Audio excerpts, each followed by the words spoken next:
আমাদের বঙ্গোপসাগরে যে 46টা ব্লক আছে প্রায় এক দশকের উপরে হয়ে গেছে, প্রায় 12 বছর এখন পর্যন্ত সেখান থেকে গ্যাস উত্তোলন করা শুরু করে নাই।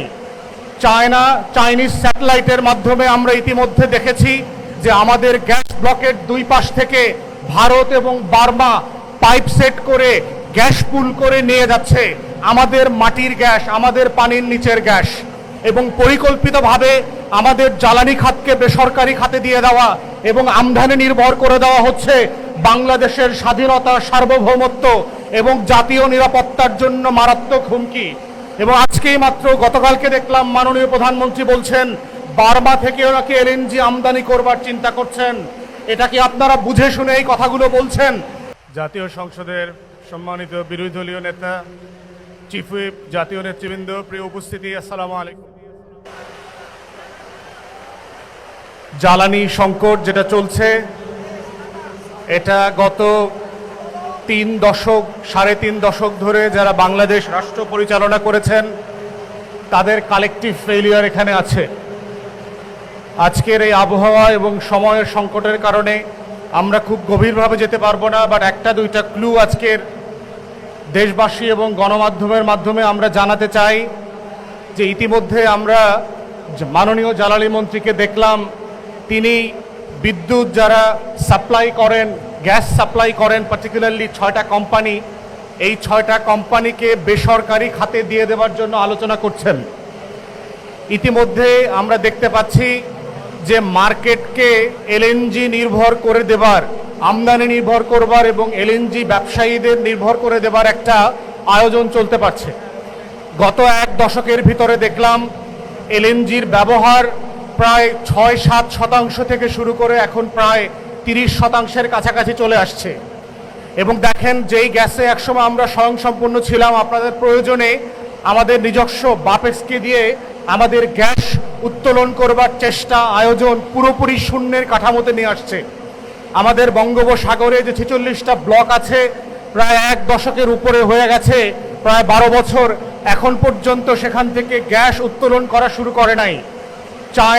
চাইনিজ স্যাটেলাইটের মাধ্যমে আমরা ইতিমধ্যে দেখেছি যে আমাদের গ্যাস ব্লকের দুই পাশ থেকে ভারত এবং বার্মা পাইপ সেট করে গ্যাস পুল করে নিয়ে যাচ্ছে আমাদের মাটির গ্যাস, আমাদের পানির নিচের গ্যাস, এবং পরিকল্পিতভাবে আমাদের জ্বালানি খাতকে বেসরকারি খাতে দিয়ে দেওয়া এবং আমদানি নির্ভর করে দেওয়া হচ্ছে বাংলাদেশের স্বাধীনতা, সার্বভৌমত্ব এবং জাতীয় নিরাপত্তার জন্য মারাত্মক হুমকি।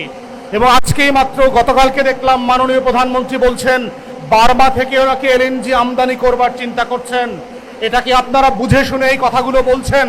যেই বার্মার সাথে আজকে আমাদের প্রায় 17 লক্ষ রোহিঙ্গা রিফিউজি এক্সচেঞ্জ এবং রিপাট্রিয়েশন আলোচনা এখনো সমাপ্ত হয় নাই, যেই বার্মির সীমান্তে আজকে বাংলাদেশের সভরেন্টি প্রত্যেক দিন আহত হচ্ছে, যেই বার্মা আমার আকাশ সীমানা লঙ্ঘন করেছে বছরের পর বছর ধরে কিন্তু ক্ষমা চায় নাই, যেই বার্মিজ সীমান্তে আজকে আরাকান অঞ্চল আরাকান আর্মির কাছে চলে গেছে, সেখান থেকে আপনি কিভাবে পাইপলাইন আনবেন তার কোনো বাস্তব রূপান্তর না থাকার পরেও আপনি এই ধরনের কথা বলছেন।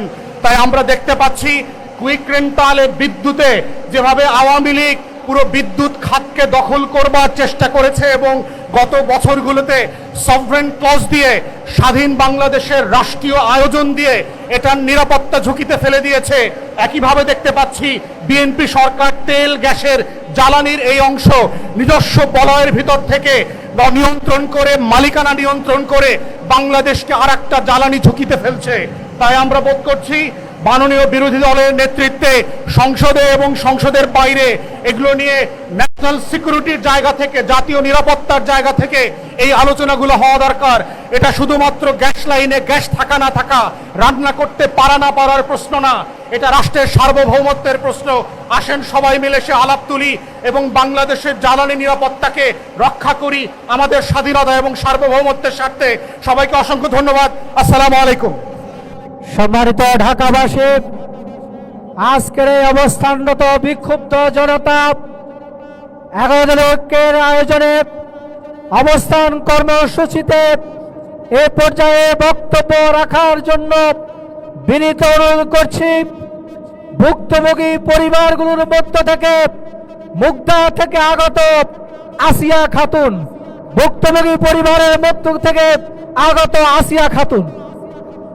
আউযু বিল্লাহি মিনাশ শাইতানির রাজিম। বিসমিল্লাহির রহমানির রহিম। আমার সামনে উপবিষ্ট আমার প্রাণপ্রিয় ভাই ও বোনেরা, সবাইকে জানাই আমার আন্তরিক সালাম। আসসালামু আলাইকুম ওয়া রাহমাতুল্লাহ। আমার প্রাণপ্রিয় ভাই ও বোনেরা, আপনারা 24-এর গণ অভ্যুত্থান সবাই জানেন। 24-এর গণ অভ্যুত্থান আমরা কেউ ভুলিনি। আমরা 24-এর জুলাইয়ের কথা, রক্তের দাম আমরা এখনো দিতে পারিনি, কিন্তু আমাদের সরকার কিভাবে ভুলে গেছে আমাদের শহীদদের ভাইদের কথা। আপনারা নিশ্চয় জানেন যে আমাদের 24-এর গণ অভ্যুত্থানে হাজার হাজার ভাই ও বোনেরা শহীদ হয়েছে, জীবন দিয়েছে।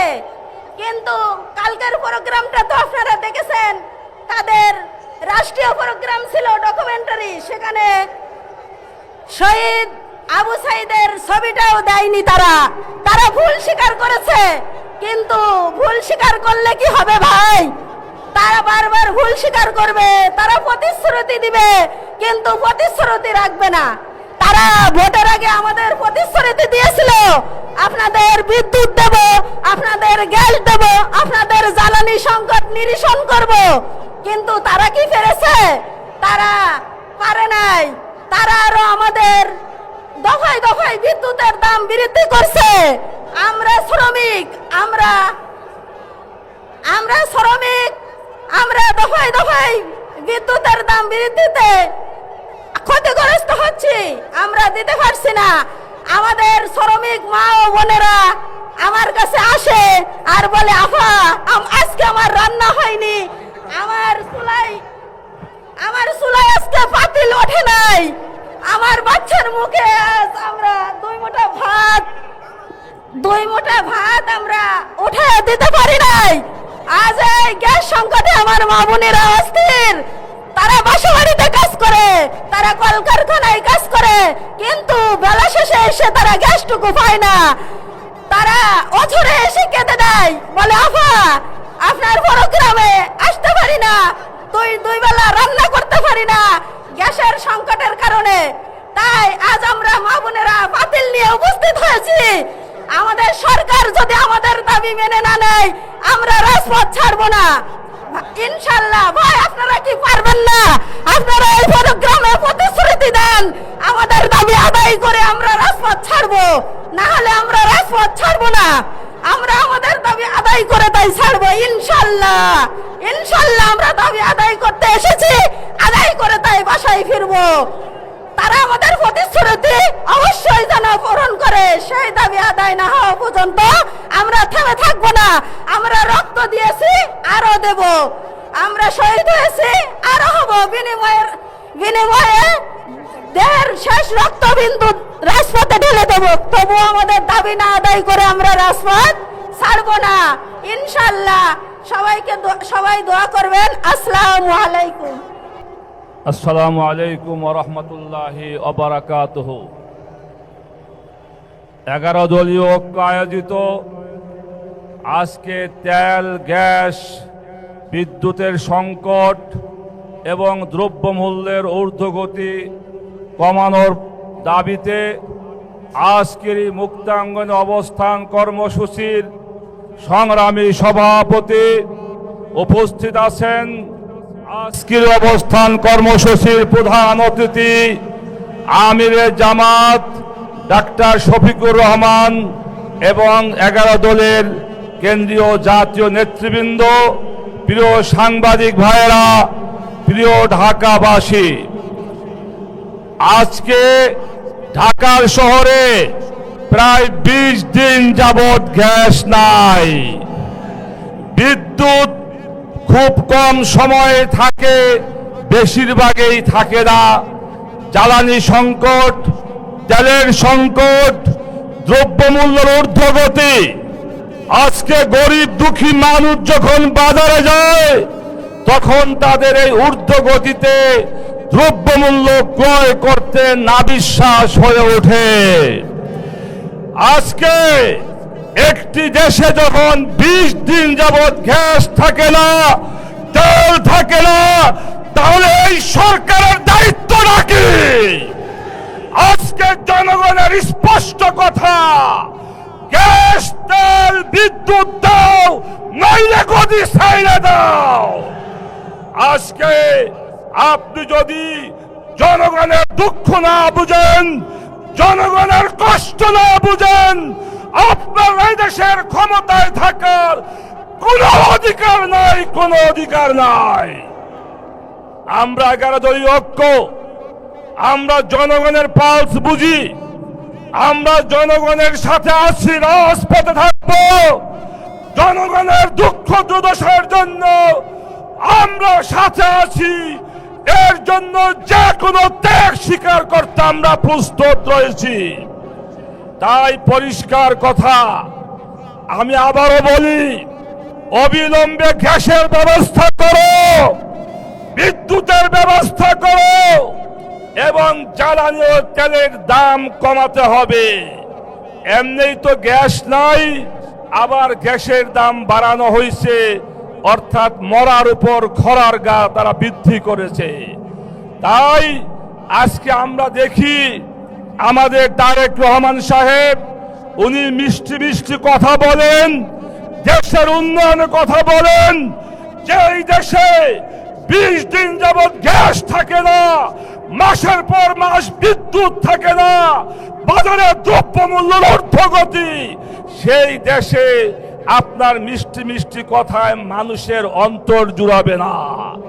তাই অবিলম্বে জনগণের দুঃখ দুর্দশা দূর করার জন্য গ্যাসের ব্যবস্থা করুন, বিদ্যুতের ব্যবস্থা করুন এবং দ্রব্যমূল্যের ঊর্ধ্বগতি কমান। অন্যথায় জনগণ আপনাকে দাঁত ভাঙা জবাব দেবে ইনশাআল্লাহ।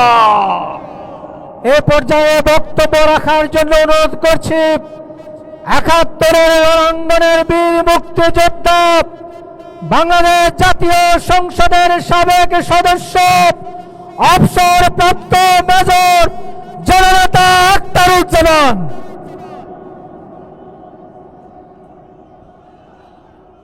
বিসমিল্লাহির রহমানির রহিম।